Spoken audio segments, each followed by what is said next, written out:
اللہ تعالیٰ نے اس امت مسلمہ کی رہنمائی کے لیے ایک جماعت کو تشکیل دیا جس کو ہم صحابہ کی جماعت کہتے ہیں۔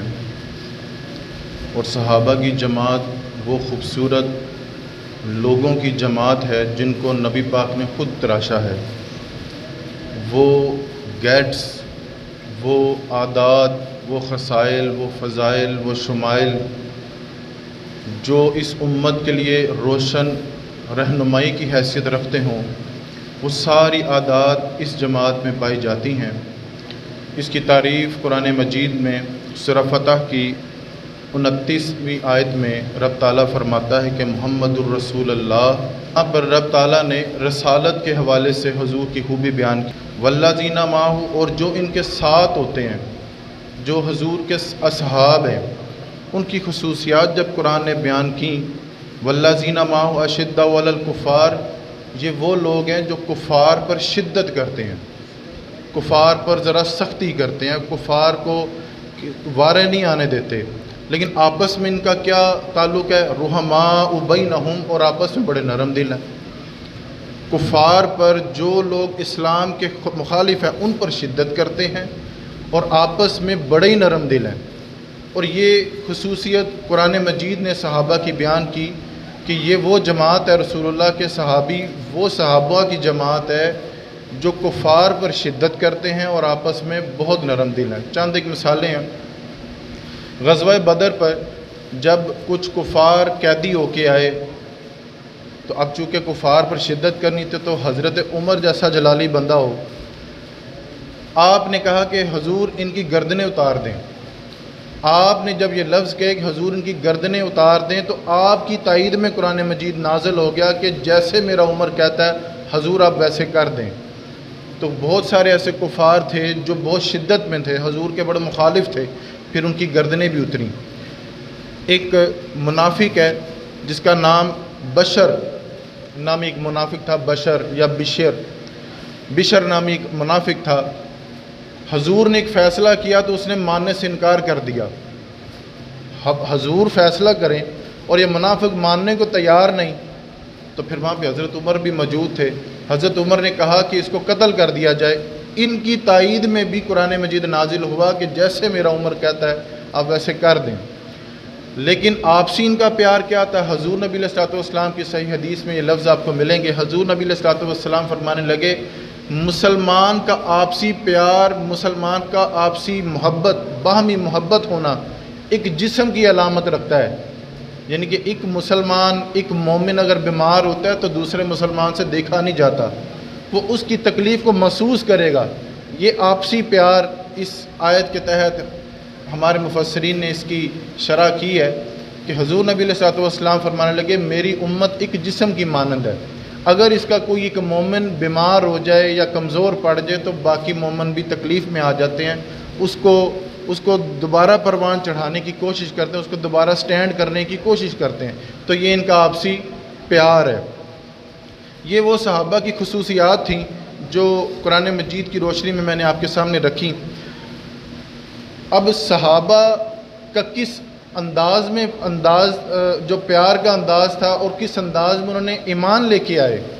سورہ بقرہ دیکھیے، رب تعالیٰ فرماتا ہے کہ وَإِذَا قِيلَ لَهُمْ آمِنُوا كَمَا آمَنَ النَّاسِ، اس طرح ایمان لے کے آؤ جس طرح میرے نبی کے صحابہ ایمان لے کے آئے۔ اس طرح ایمان لے کے آؤ کہ جس طرح میرے نبی کے صحابہ ایمان لے کے آئے تم بھی اسی طرح کا ایمان لے کے آؤ۔ لیکن اب جب چونکہ یہ بات منافقین کے ساتھ تھی، منافقین مکہ کے ساتھ تھی، تب چونکہ منافق تھے تو جواب بھی پھر منافقوں کا والا تھا۔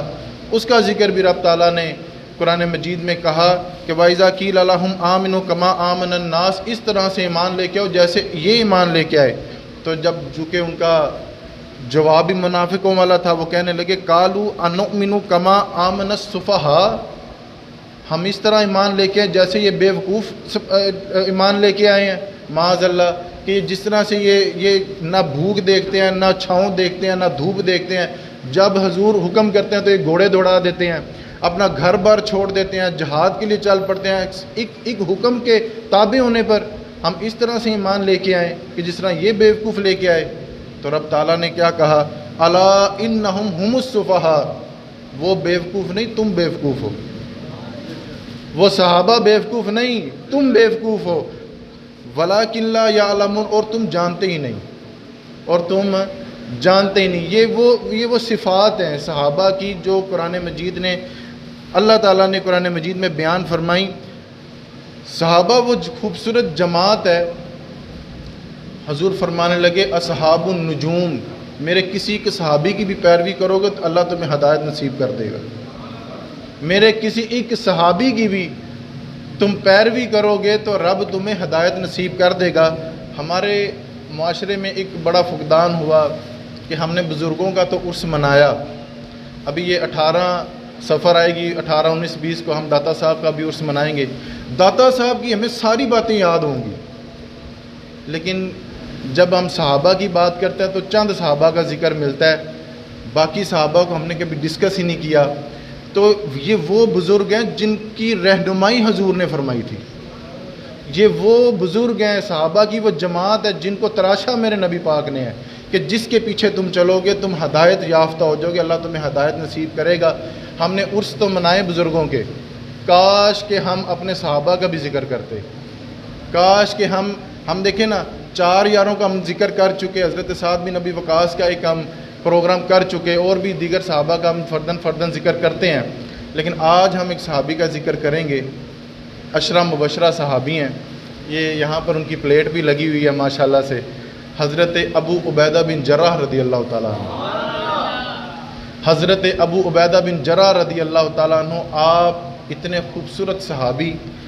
خوبصورت صحابی، آپ سابقون والاولون میں سے ہیں، وہ جنہوں نے بڑی پہلے کلمہ پڑھ لیا تھا نا، بڑی پہلے، یہ ان میں سے ان کا شمار ہے۔ اور آپ کو بڑی حیرت کی بات بتاؤں کہ حضرت عثمان غنی کو جو دعوت دی تھی وہ بھی حضرت ابوبکر صدیق نے دی تھی۔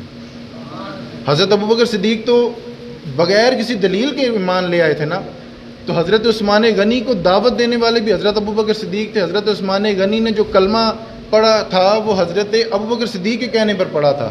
حضرت بلال حبشی نے بھی اگر کلمہ پڑھا تھا تو حضرت ابوبکر صدیق کے کہنے پر پڑھا تھا، اور یہ وہی شخصیت ہیں حضرت ابو عبیدہ بن جراح رضی اللہ تعالیٰ عنہ، انہوں نے بھی حضرت ابوبکر صدیق کے کہنے پر کلمہ پڑھا تھا۔ یہ اتنے خوبصورت سب، اور پھر یہ قرون اولیٰ کے لوگ ہیں، جب دار ارقم میں حضور مارے کھایا کرتے تھے اس دین کی خاطر کہ اس وقت آپ ایمان لے آئے تھے، وہ اتنے خوبصورت یہ سابقون والاولون میں سے ہیں، اور بڑی پہلے جو لوگ ایمان لے آئے تھے یہ ان میں سے ان کا شمار ہے۔ اس کے بعد آپ 10 مبشرہ صحابی ہیں، بخاری مسلم ہے، مسلم شریف میں آپ کو یہ لفظ ملیں گے، بخاری شریف میں بھی آپ کو یہ لفظ ملیں گے۔ حضور فرمانے لگے ہر امت کا ایک امین ہوتا ہے، ہر امت کا ایک امین ہوتا ہے۔ حضرت عیسیٰ کی امت آئی، اس میں بھی ایک امین تھے۔ حضرت آدم علیہ السلام سے بھی اگر ہم شروع کریں تو ان کی امت میں بھی ایک امین تھا۔ حضور فرمانے لگے ہر امت کا ایک امین ہوتا ہے، میری امت کے امین جو امانت دار ہے نا وہ حضرت ابو عبیدہ بن جراح رضی اللہ تعالیٰ عنہ۔ آپ اتنے جلیل القدر صاحب، ہمارا فقدان یہ ہوا ہے کہ ہم نے بزرگوں کے تو خصائل بیان کیے لیکن صحابہ کے خصائل ہم فراموش کر دیے۔ اس میں آپ کی غلطی نہیں، ہماری غلطی ہے، خطباء کی غلطی ہے۔ خطباء سارے صحابہ کا اسماء الرجال کا علم پڑھتے ہیں لیکن آپ تک نہیں پہنچاتے، پتہ نہیں کیا وجہ ہے، لیکن آپ